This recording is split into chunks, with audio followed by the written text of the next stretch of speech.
What if everything we've been told about the future of the Marvel Cinematic Universe has been a carefully designed illusion? What if Kang the Conqueror, the villain we've been told is the greatest threat to the multiverse, isn't the final chapter of this saga at all? What if Kang is only a stepping stone, a distraction, a false god meant to blind both the heroes and the audience to the real enemy waiting in the shadows? That enemy has a name, and that name carries the weight of both legend and terror. Victor Von Doom, a man who rises not as another conqueror, not as another Thanos, but as something entirely different. He rises as a god, the God Emperor, the one villain who does not merely fight the Avengers or manipulate time, but seizes the very fabric of existence and bends it to his will. Today we are going to uncover the theory that God Emperor Doom is the MCU's true final boss after Kang, the one destined to reshape the entire multiverse. But to get there, we can't just jump straight to Doom's godhood. That would be like skipping to the final scene of a film without understanding how the story began. To truly grasp why Doom is destined to ascend higher than Kang, we need to understand the context, the slow burn, the seeds Marvel has already planted. And when you look closely, you begin to realize the MCU has been quietly setting the stage for Doom from the very beginning of the Multiverse saga. Kang, of course, is the obvious headline. He who remains in Loki warned that unleashing his variants would bring endless war. Ant-Man and the Wasp, Quantumania introduced us to the Council of Kangs, an infinite army of versions spreading across timelines. Avengers, Kang Dynasty is positioned as the multiversal war movie that brings them all together. But Marvel fans know their patterns. Loki set up Thanos not as the final threat but as a tease. Ultron wasn't the endgame. Even Thanos, in many ways, was a stepping stone for the multiverse itself. Every saga builds toward something bigger, darker, more cosmic. So ask yourself, why should Kang be any different? The answer is that he isn't. Kang is the storm on the horizon, but storms always pass. And when they do, what follows can be even more destructive. Doom is that aftermath. Doom is the fire that comes when the storm is over. But let's start at the beginning of Doom's legend. The comics. Victor Von Doom is not defined by one dimension of power, unlike Kang, who relies almost exclusively on time manipulation and technology. Doom is a hybrid. He is both a scientist and a sorcerer, mastering technology while also wielding dark magic. That duality is what makes him terrifying, because no matter how a hero prepares, Doom always has another angle. If you match him with technology, he answers with sorcery. If you challenge his mysticism, he counters with scientific genius. That political dimension means he doesn't just operate as a rogue villain. He moves like a nation-state, with resources, armies, and legitimacy. Now imagine the MCU introducing a villain with all of those layers at once. We've already seen how Wakanda's hidden kingdom changed the global balance of power. Latveria could be a mirror image, darker, more ruthless, more advanced in secret. While Wakanda offered vibranium as a resource for peace, Latveria could hoard technology and sorcery for domination. The seeds of Doom's arrival are almost too easy to plant. In the aftermath of global chaos, Latveria rises as a new power, and at its head a monarch who seems benevolent, even charismatic, but behind the mask is calculating every move. But this is only the surface. The real story of Doom in the MCU is not about Latveria alone. It's about the collapse of the multiverse. We already know from Dr. Strange in the Multiverse of Madness that incursions, when universes collide and destroy each other, are becoming more frequent. Kang's war across timelines will accelerate that destruction. Heroes will fight to hold the fabric of reality together. But no matter what they do, the multiverse is collapsing. This is where Doom steps forward. And here's where the theory splits into fascinating branches. In one version, Doom has been watching the multiverse unravel all along.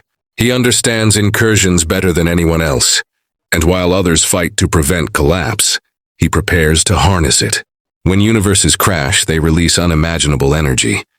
Energy that could, in the hands of someone like Doom, be forged into something new. In another version, Doom is not just Victor Von Doom, but a Kang variant, one who rejected his former self. Instead of being trapped in an endless loop of conquering timelines, this variant reinvents himself as Doom, merging his mastery of science with a newfound mastery of sorcery. This theory would make Doom both a continuation and an evolution of Kang, an even greater threat born out of Kang's failures. It would explain how Doom could inherit Kang's war and then surpass it. But perhaps the most compelling theory comes from the comics. Doom's connection to the Beyonders. In Secret Wars 2015, the Beyonders were cosmic entities whose power exceeded even the gods. When the multiverse began to collapse, Doom seized their power and reshaped reality into a single patchwork world called Battleworld. There, he ruled not as a man, but as a god, God Emperor Doom. The MCU could adapt this directly, with Kang Dynasty ending in chaos, the multiverse on the brink of total annihilation, and Doom stepping in at the last moment to seize the remnants of reality and forge them into Battleworld. The brilliance of this storytelling approach is that it uses Kang as misdirection. For years, audiences will believe Kang is the ultimate villain. The heroes will believe it too. Every poster, every trailer, every battle will scream Kang is the threat. But when Kang is finally defeated, Doom emerges from the shadows, steals the victory, and crowns himself the ruler of existence. It's not just a twist, it's a betrayal of expectation, the exact kind of jaw-dropping move that Marvel thrives on. And what makes Doom's ascension even more chilling is that, unlike Kang, he doesn't see himself as a villain. Doom believes he is the savior. He believes the multiverse can only survive under his hand, under his vision, under his rule. In his mind, he isn't destroying, he's perfecting. And when he forges Battleworld, when he reshapes reality itself, it will be in his image. Think about how this connects every thread of the MCU. Doctor Strange's warnings about incursions? Doom is the one who exploits them. Kang's collapse in Kang Dynasty? Doom takes advantage. The introduction of the Fantastic Four? Doom is Reed Richards' eternal rival, making their arrival perfectly timed to challenge his rise. Even the X-Men, the mutants, they could be pulled into Battleworld as fragments from other universes, forced to fight under Doom's godlike rule. Suddenly every character, every storyline, every corner of the MCU converges under one man's hand. Doom. This is why Doom, and not Kang, makes sense as the final boss of the Multiverse Saga. Kang is powerful. Yes, but he's still just a man with an army of himself. Doom is more than that. Doom is inevitable. Doom is destiny. And when the heroes think they've won, when they think they've survived Kang's dynasty, Doom will step forward and reveal the truth. Kang was never the end. He was only the beginning, and that is only the beginning of our story. As the dust settles across the fractured multiverse, heroes from every corner of existence look around and realize the truth.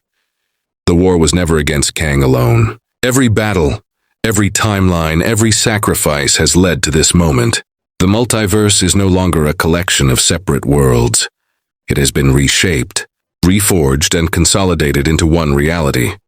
And standing at the center of it all, draped in white armor that gleams like a god's crown, is Victor Von Doom, the ruler, the architect, the unstoppable force, God Emperor Doom. This is no longer a man battling heroes. This is a being who wields the combined power of the multiverse itself. Memories, histories, even the very fabric of reality bend to his will. Avengers, mutants, Spider-Man, and Fantastic Four members alike struggle to resist, but each effort only reinforces Doom's vision. He doesn't fight for domination. In the ordinary sense, he fights to perfect existence itself, shaping it according to his vision. Every theory, every prediction, every hint we followed, Kang's rise, the collapse of universes, the hidden power in Latveria, the hints of magic combined with science, all converge in this singular moment. Doom is the final boss, the ultimate threat, the godlike entity beyond any villain the MCU has yet produced. And in this empire of his making, heroes are tested like never before. Alliances are broken and reforged, and the stakes are literally cosmic. In the end, the question remains, can any force in the multiverse truly stop him?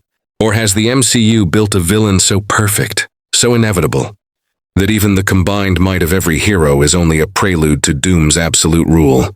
One thing is certain, when the dust clears, one name will echo across every timeline, every universe, every reality. Doom. If you enjoyed this deep dive into the rise of God Emperor Doom, make sure to like, share, and subscribe for more epic theories. And if you want to support us to create more stories like this, consider giving a 25 super thanks. It directly helps us bring more cinematic Marvel theories to life.